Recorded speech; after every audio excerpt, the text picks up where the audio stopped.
Baik, terima kasih pemirsa, Anda masih bersama kami dalam program Parlemen Newsroom. Dan kita masih membahas terkait bagaimana isu yang menjadi perbincangan di tengah masyarakat dan juga menjadi sorotan DPR RI adalah isu kemanusiaan di Palestina yang saat ini tengah dijajah atau dibombardir oleh penjajah Israel. Ini tadi kita sudah sampai pembahasan bagaimana DPR RI ini sudah menyuarakan dalam forum-forum internasional, tapi juga ternyata setiap di forum-forum dalam negeri pun ketika mungkin ada mengundang negara-negara lain, parlemen-parlemen negara lain tetap menyuarakan ya. Betul. Berarti Agung ya. Ini kalau kita lihat bagaimana perjuangan DPR RI dalam diplomasi dengan parlemen-parlemen negara lain, ini patut kita apresiasi. Nah, kalau dari media cetak sendiri sekarang ada nggak sih yang sudah diangkat juga selain pembahasan tadi di mana Ibu Puan Maharani yang ikut gerakan aksi damai kemarin? Iya, ini menarik menyambung soal diplomasi parlemen karena Indonesia punya hubungan yang baik bagi negara Timur Tengah ataupun negara Uni Eropa.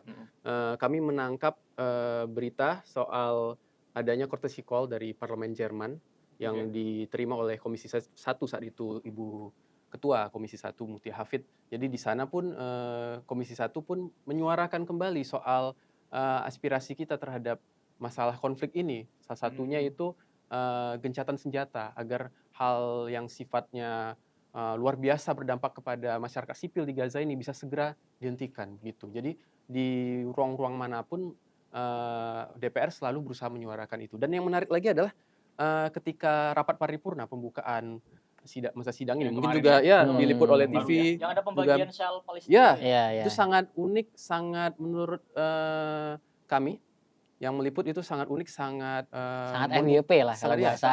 Sangat menunjukkan, sangat menunjukkan sikap ya, menunjukkan sikap Iya. sangat luar biasa, dan itu benar-benar tindakan yang menurut saya di media begitu menunjukkan support yang besar terhadap. Nah, betul ya, tidak hanya dalam forum-forum internasional, namun ternyata menunjukkan sikap dalam rapat paripurna ini merupakan rapat yang memang sudah dilakukan di dalam negeri bersama dengan anggota-anggota DPR yang lainnya. Nah, kalau dari medsos sendiri ini, kemarin kan juga pasti ikut nih dalam rapat paripurna. Ini berita apa yang kemarin? Ya, menyambung ditanya? juga dari tadi yang sampaikan Mas Agung, waktu paripurna kan kita ada seremonial pembagian sel. Nah, saat kita unggah tuh di media sosial, alhamdulillah mendapatkan banyak respon dari masyarakat di Instagram khususnya.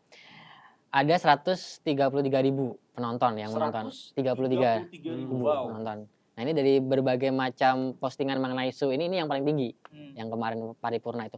Selain itu juga komentarnya banyak juga gitu. Jadi di lain sisi banyak kritikan nih mengenai DPR, kinerja DPR, tapi juga ada respon-respon positif dari masyarakat yang menyampaikan terima kasih gitu terhadap DPR udah mau menyuarakan isu Palestina ini, seperti itu. Nah, kalau masalah komentar nih, Bet, sebelumnya nih, kalau masalah komentar ini kan saya juga baca-baca nih bagaimana dari medsos di IG DPR_RI ini kan juga banyak yang mempertanyakan ketika katanya nih DPR RI menyuarakan sampai pakai Shell, sampai Ibu Puan datang ke aksi damai. Tapi kenapa ketika kemarin rapat paripurna ini ada yang mempertanyakan kenapa pada rapat paripurna ada anggota DPR RI yang menyuarakan suara Palestina namun ternyata mic-nya dimatiin. Bener nggak sih kayak gitu? Nah, sebenarnya isu-isu kayak gini tuh selalu dipelintir gitu sama media-media di luar DPR RI bahwa sebenarnya di DPR itu ada aturan, setiap anggota itu setiap ngomong itu ada aturan 5 menit maksimal dalam menyampaikan pendapat atau pertanyaan gitu. Nah, kemarin salah satu anggota dari fraksi PKS kalau nggak salah menyampaikan tuh sikapnya terhadap isu ini. Dan waktunya udah selesai 5 menit, ya otomatis mic itu akan mati sendiri gitu. Jadi bukan dimatikan ya. Berarti tapi bukan otomatis. sengaja ya? Iya, bukan. Jadi, Nah, berarti pemirsa perlu tahu berarti Iya, ini bahwa kan takutnya kan dipelintir oleh media bahwa seolah-olah sedang menyuarakan Palestina yang mungkin sedang hangat-hangatnya ya, tapi tiba-tiba mic-nya dimatiin seperti itu. Enggak, bukan dimatikan. Bukan dimatikan. Ternyata memang ini by system, aturan dan sudah ada Di sistemnya. paripurna. Betul. Iya, Jumlah kalau kita lihat jumlah anggota DPR itu kan ada 575 banyak ya. dan memang harus diberikan semuanya kesempatan untuk berbicara dan juga mengingat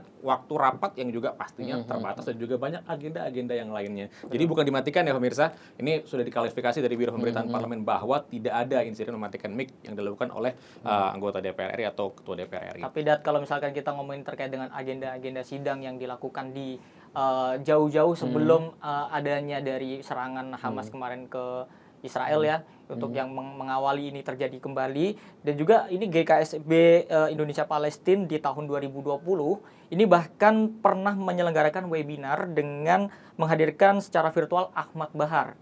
Ahmad Bahari ini merupakan ketua parlemen Palestina yang di jalur Gaza. Jadi memang concern Indonesia terhadap konflik Israel dan Palestina ini sebenarnya sudah cukup jauh ya. Karena sejak kemerdekaan kita, bahkan dulu Palestina itu kan yang adalah negara yang pertama mengakui kemerdekaan Indonesia. Ini patut diapresiasi karena memang sebetulnya kalau kita melihat ya, ini berarti selama 78 tahun Indonesia merdeka, selama itu pula Indonesia masih belum berubah sikap ingin Palestina ini bisa merdeka, bisa merasakan bagaimana seperti orang Indonesia hidup di Indonesia ya. Karena mereka juga ingin bisa hidup damai ya kan, kalau kita, dan banyak sekali solusi-solusi yang juga sudah diberikan oleh anggota DPR RI dari masa ke masa.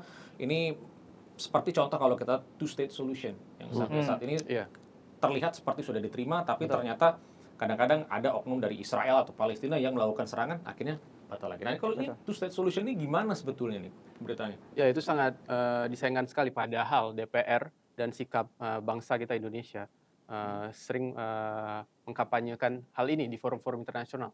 Baik BKSAP atau dari Komisi 1 sendiri juga sering mengucapkan ini sebagai salah satu solusi, bahwa konflik ini tidak berusaha meninggikan satu atau antara yang lainnya begitu ya. Semuanya bisa saling koeksisten, saling hidup berdampingan begitu. Tapi sayangnya dengan eskalasi yang sebesar ini, kita mengharapkan gencatan senjata yang terjadi, yaitu ceasefire gitu, untuk dihentikan, karena ini sudah sangat luar biasa dampaknya. Dan memang DPR di setiap forum internasional selalu menyuarakan ini gitu. Mungkin Alfat bisa menceritakan juga di IPU kemarin dan betul. Dan di salah satunya lain begitu. tadi terkait dengan gencatan senjata, memang itu sudah disuarakan oleh Fadlizon selaku Ketua BKSAP DPR RI sejak pertemuan interparliamentary meeting yang ke-12 di Prancis tersebut, bahwa Fadlizon, padahal kita tahu di negara-negara di Prancis lah, itu kan perkumpulan Uni Eropa, yang seperti yang kita ketahui bahwa negara-negara Eropa itu Prancis, mayoritas Jerman, ya kan mendukung Israel. Di situ Indonesia, DPR RI ini benar-benar berani menyuarakan suaranya Indonesia bahwa untuk adanya gencatan senjata dan juga perdamaian di Palestina, seperti itu. Ya, mungkin mau menambahkan juga ini kan di kancah internasional. Kembali lagi ke kancah Indonesia. Oke. Kemarin juga BKSAP dan juga GKSB Palestina mengadakan bulan solidaritas untuk Palestina gitu. Di situ juga bekerjasama dengan Aqsa Working Group, di mana di situ juga melakukan penggalangan dana lah untuk bantuan terhadap Palestina. Di situ juga ada statement dari Bapak Fadlizon yang cukup keras ini bahwa memboikot produk-produk yang ada afiliasinya dengan Israel. Nah, itu kan cukup keras kan. Dan dari situ juga banyak akhirnya respon dari masyarakat yang setuju dengan statement tersebut seperti itu. Mulai makin seru nih karena si Ubed nih mulai membahas masalah Boykot. Nah, memang ini Menarik ya? gerakan-gerakan yang sangat rame diperbincangkan di masyarakat, walaupun ada pro dan kontra. Dan ini memang menjadi salah satu upaya minimal dari masyarakat Indonesia untuk bisa setidaknya mengurangi pasokan anggaran dari Israel ini. Nanti kita akan masih membahas terkait bagaimana apakah boykot ini efektif untuk bisa mencegah eskalasi dari perang yang terjadi di Gaza antara Israel dan juga Palestina. Jadi pastikan Anda jangan kemana-mana. Tetaplah bersama kami di Parlemen Newsroom.